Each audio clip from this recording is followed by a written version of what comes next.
साथियों नमस्कार। अभी मैं धरना स्थल देहरादून एकता विहार में हूँ और जैसा कि आप देख रहे हैं कि हमारे प्रदेश उपाध्यक्ष भाई राम कंडवाल जी के द्वारा लगातार 13 दिनों से अन्न जल त्यागा गया था। इस दौरान उन्हें 2 बार हॉस्पिटलाइज भी किया गया था और साथ ही जिस प्रकार से जिन मांगों को लेकर संघर्ष चल रहा था उन मांगों में कुछ हद तक सफलताएं मिली है और कुछ हद तक प्रयास जारी है। जिस प्रकार से हमारे अनशनकारी, चाहे वो राम भाई हो, सुमित भाई थे, हमारे सचिन भाई थे और इसके अलावा जेपी ध्यानी जी थे, इन लोगों ने बड़ा संघर्ष किया है।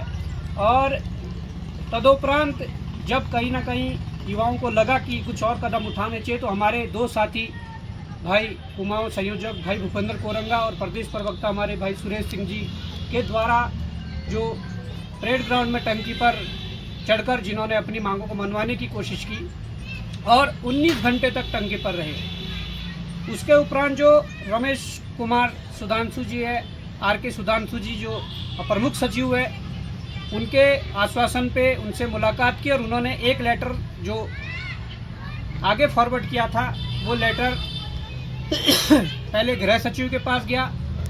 हम लगातार उसकी मॉनिटरिंग कर रहे हैं।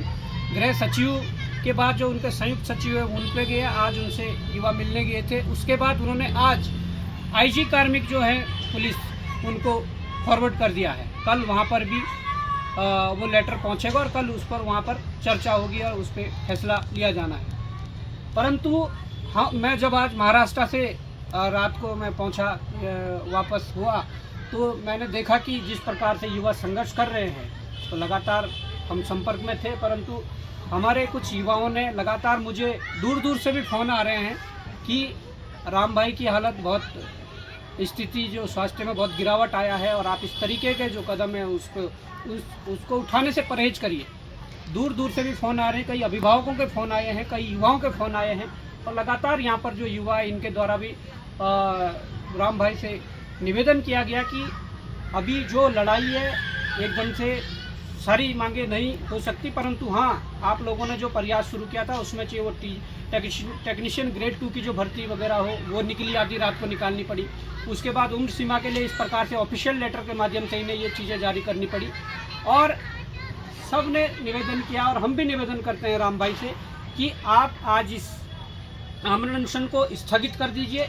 हाँ, वो बात अलग है कि आज 30 तारीख है और 6 से 7 दिन के अंदर 6 अक्टूबर या 7 अक्टूबर तक इन चीज़ों पर कोई फैसला नहीं होता है या इन मांगों को नहीं माना जाता है तो लगातार प्रदेश भर में जो आंदोलन होने हैं वो होंगे।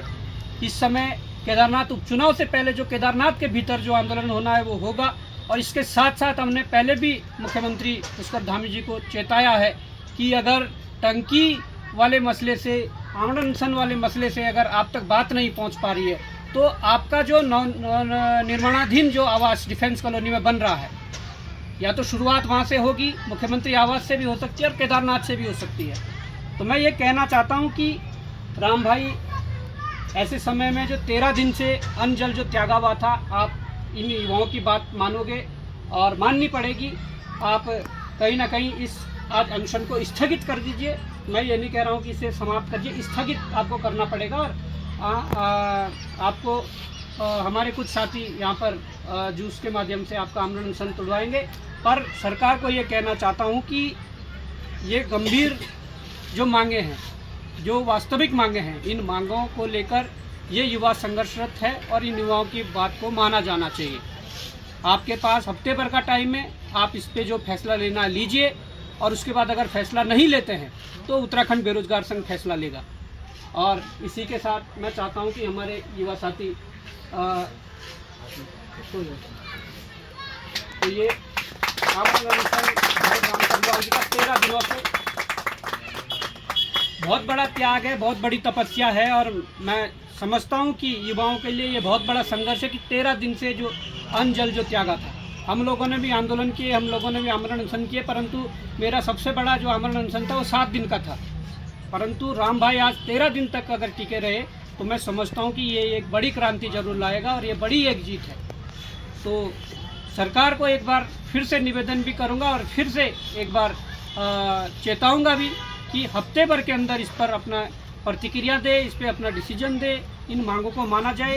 अगर ऐसा नहीं होता है तो हफ्ते भर बाद उत्तराखंड बेरोजगार संघ अपने फैसला लेगा। धन्यवाद। जय हिंद, जय भारत, जय उत्तराखंड।